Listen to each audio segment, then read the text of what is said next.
The December wind whipped around the corners of the Monarch, Manhattan's most exclusive residential building, as I approached its gleaming entrance. Snow dusted my simple wool coat, not the designer labels typically seen in this neighborhood, but I had my reasons for maintaining appearances. "Good evening," I said to Maxwell, the night doorman who'd worked here for 20 years. He'd never seen me without my maintenance uniform before. His eyes swept over my modest attire with practiced disdain. "Service entrance is around back." He gestured dismissively toward the alley. "This door is for residents only." I glanced up at the penthouse windows, my home though no one knew it. The mysterious owner of the Monarch was notorious for their privacy. Shell companies within shell companies protected my identity, letting me move freely through my own building unrecognized.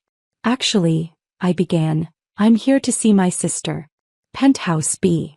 Maxwell's sneer deepened. "Miss Victoria Thompson doesn't associate with your kind.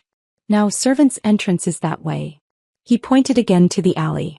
If he only knew that Miss Victoria Thompson had only moved into Penthouse B because I'd allowed it, hoping my sister might have changed since our parents died. The building's strict co-op board had mysteriously waived their usual requirements for her, on my anonymous orders of course. I pulled out my phone, opening the building management app I'd had custom designed. "Interesting approach to customer service, Maxwell." "Listen," he stepped forward menacingly, "I've worked here 20 years. I know every resident, every approved guest. You're neither. So unless you want me to call security." "Please do," I smiled, typing in my authorization code. "I'd love to meet the team I hired."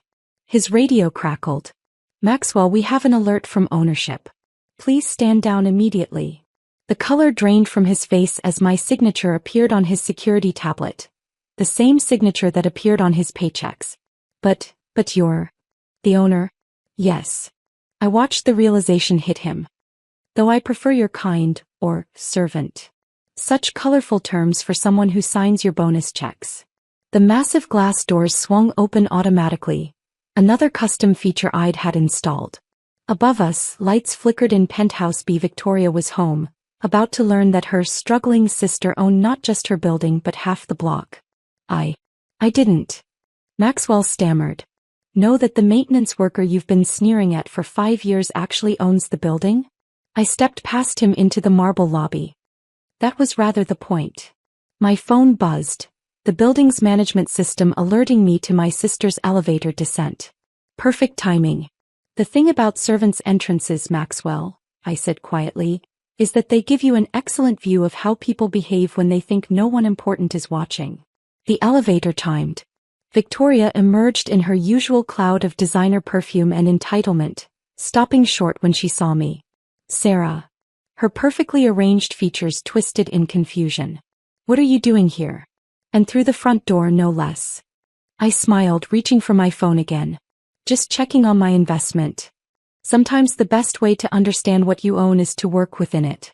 And sometimes the most valuable lessons about human nature come through the servant's entrance, even when you own all the others." "Investment." Victoria laughed, that familiar dismissive laugh.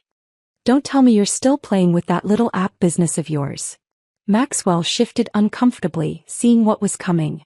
"Actually, I pulled up the building's ownership documents on my phone. I was talking about this building, and the next 3 on the block, and most of the commercial real estate in this zip code." Victoria's designer clutch hit the marble floor with a crack that echoed through the lobby. "What are you talking about?" Victoria's voice shook slightly. "This is the most exclusive building in Manhattan. The owner is some mysterious billionaire who started a tech company in their garage 15 years ago." I finished. "Who developed revolutionary security software that now protects most of the world's financial institutions. Who bought this building through a maze of shell companies 5 years ago." I pulled up more documents on my phone, watching Victoria's carefully maintained facade crack. That's impossible," she whispered. "You live in that tiny apartment in Brooklyn. You work maintenance jobs. You borrowed money from me last Christmas." "The apartment is a front," I explained. "The maintenance work was research. And that loan." I smiled. "Consider it a social experiment.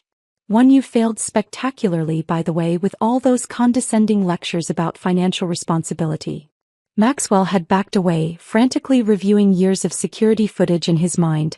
Every time he'd ordered me to use the back entrance, every sneering comment about my uniform. But your clothes. Victoria gestured weakly at my simple wool coat. Our bespoke Italian cashmere, I confirmed. Just without the designer labels you think prove worth. The watch you mocked as cheap plastic last month? A prototype of my company's new quantum computing device. Worth more than your penthouse. The lobby's hidden screens activated at my command, displaying my empire. Office towers, residential buildings, tech campuses spanning 3 continents. Each property acquired quietly while my family thought I was wasting time with odd jobs and maintenance work. The real owner of the Monarch, I continued, is Eclipse Technologies, which is owned by Winter Holdings, which is controlled by ST Innovations. I paused. Want to guess what the SE stands for? Victoria swayed slightly. Sarah Thompson? The same sister you've been pitying for years. I pulled up the building's financial records. The same failure, who decided whether you met the co-op board's requirements. The same maintenance worker, who approved your renovation permits. The elevator timed again. My chief of operations emerged, carrying files I'd requested. Miss Thompson, she nodded professionally. The acquisition paperwork is ready. We can proceed with the merger whenever you're ready. Victoria's eyes widened. Merger. Eclipse Technologies is acquiring Global Tech Solutions, I confirmed. You know them, right? The company your husband works for. Victoria grabbed the marble reception desk for support. Her husband was a mid-level executive at Global Tech, constantly bragging about his corporate influence. As of tomorrow, I continued, he'll be working for his sister-in-law, the one he said needed to learn basic business skills at last year's Thanksgiving dinner. Maxwell had retreated to his security desk, likely updating his resume. Victoria stood frozen, her worldview shattering like her dropped clutch on the marble floor. But why, she finally managed. Why pretend to work as? Because true understanding of a business comes from the ground up, I replied. Every maintenance shift taught me something about building operations. Every service entrance showed me where security needed improvement. Every condescending comment from residents like you showed me what needed to change in management. My phone buzzed again, stock alerts showing Eclipse Technologies' latest surge. The merger news would break tomorrow, adding billions to my hidden empire. The penthouse above yours? I added casually. That's my actual home. I've lived there for years, watching you host parties below, listening to you mock your poor sister, to your society friends. Victoria's legs finally gave out. She sank onto a lobby bench, her perfect world crumbling. The doorman who sent me to the service entrance? The maintenance worker you ignored? The sister you pitied? I straightened my simple coat. They're all the same person who signs your lease, approves your renovations, and just bought your husband's company. Sometimes the best view of an empire comes from the bottom up. And sometimes the most powerful person in the room is the one nobody sees at all. Now, I smiled at my shattered sister, shall we discuss your rent increase? Because sometimes justice is best served not with revenge, but with the simple revelation of truth, and a carefully calculated adjustment to the lease agreement. Maxwell fumbled with his security tablet, no doubt discovering that every dismissive interaction had been logged, every sneer recorded by the building's advanced security system. The same system I'd developed while wearing a maintenance uniform. The lobby fell silent except for the soft hum of hidden technology. My technology, running through the building's veins like a digital heartbeat, recording every moment of this long-awaited revelation. The next morning, Wall Street woke to breaking news. Tech giant Eclipse Technologies acquires Global Tech in historic $50 billion deal. My phone buzzed continuously with messages from Victoria and her husband, each one more panicked than the last. I sat in my real office. Not the maintenance room they knew, but the entirety of the sleek building next to the Monarch. Floor-to-ceiling windows offered a perfect view of my sister's penthouse, where she'd been pacing since dawn. Ms. Thompson, my assistant, entered with a tablet. The Global Tech Board is assembled in the main conference room. Mr. Thompson appears distressed. I smiled, remembering my brother-in-law's condescending career advice over the years. Tell James I'll be there shortly. Let him sweat a bit. The screens in my office displayed my expanding empire.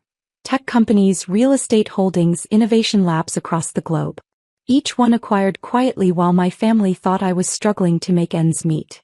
Also, my assistant continued, the co-op board requests an emergency meeting. Apparently, several residents are concerned about having unknowingly insulted the owner. Including Mrs. Davidson from 12B? I asked, thinking of the woman who'd once reported me to security for using the main elevator while in my maintenance uniform. She sent flowers. And a rather desperate letter. I checked the building's security feeds. The lobby was chaos. Residents who'd spent years looking through me suddenly desperate to prove they'd always treated maintenance staff with respect. Maxwell hadn't shown up for his shift. Your sister is here, my assistant announced. She's been in the lobby for an hour, telling everyone who'll listen that she's the owner's sister. Ironic, I noted, considering how hard she worked to hide that relationship when she thought I was just maintenance staff.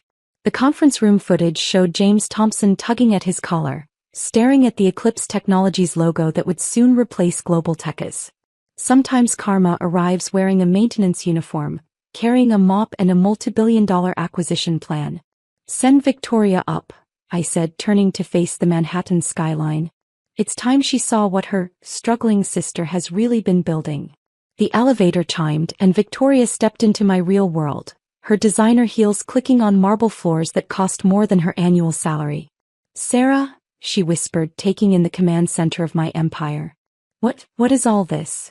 I turned, letting her see her sister not as the maintenance worker she'd dismissed, but as the power player I'd always been. This, I gestured to the screens showing my global operations, is what I was really doing while you thought I was wasting time with odd jobs. Her eyes darted from screen to screen, reality finally sinking in. The maintenance work was research, I confirmed. Every building I serviced I eventually bought. Every company that hired me for janitorial work became a subsidiary. Even that temp job I had at Global Tech last year. I wasn't there to clean offices. I was evaluating the company for acquisition. Victoria sank into a chair, her world inverting. James, his job will depend entirely on how well he adapts to having his unemployable sister-in-law as his boss, I finished. Though his corner office is being converted to a maintenance supply room. Poetic justice, don't you think? The screens showed more of my holdings. Tech patents worth billions, real estate empires spanning continents, innovations that had revolutionized industries, all built while they thought I was barely surviving. But why? Victoria's voice cracked. Why let us think? Let us treat you like. I sat behind my desk, the Manhattan skyline framing the moment. Because sometimes the best way to understand what you're building is to start from the ground floor. Literally. 6 months later, I stood at the podium of Eclipse Technologies' annual shareholder meeting, my formerly hidden empire now the talk of Wall Street. The acquisition of Global Tech had been just the beginning. My maintenance worker facade had given me insider access to dozens of companies, each one now part of my growing conglomerate. Victoria and James sat in the front row, their positions in my company a daily reminder of how appearances can deceive. James had been demoted from executive to facilities coordinator, a job he'd once considered beneath him. Victoria's social circle had imploded once they realized she'd spent years mocking the sister who now owned half their apartments. Eclipse Technologies' growth this quarter has exceeded all projections, I announced to the packed auditorium. Our acquisition strategy, developed through years of ground-level research, has proven extraordinarily effective. The screens behind me showed my methodology. Years of maintenance work providing unprecedented insight into company operations, janitorial positions offering access to executive meetings, service entrances leading to boardrooms. The Thompson method, as it's now known in business schools, I continued, proves that true understanding of an organization must come from every level. Even, I smiled at the former Global Tech executives squirming in their seats, the levels you once considered beneath your notice. My phone buzzed. Another building acquisition complete. This time, it was the luxury complex where Victoria's best friend lived, the one who'd always made pointed comments about my unfortunate circumstances. Our next phase, I gestured to the screens displaying my newest projects, represents a fundamental shift in corporate structure. Every executive will now spend 1 month per year working maintenance positions. Every board member will experience life through the service entrance. The audience stirred uncomfortably. James tugged at his new uniform collar, the same type he'd once mocked me for wearing. Consider it, I continued, a practical education in humility. One I spent 15 years acquiring while building this company.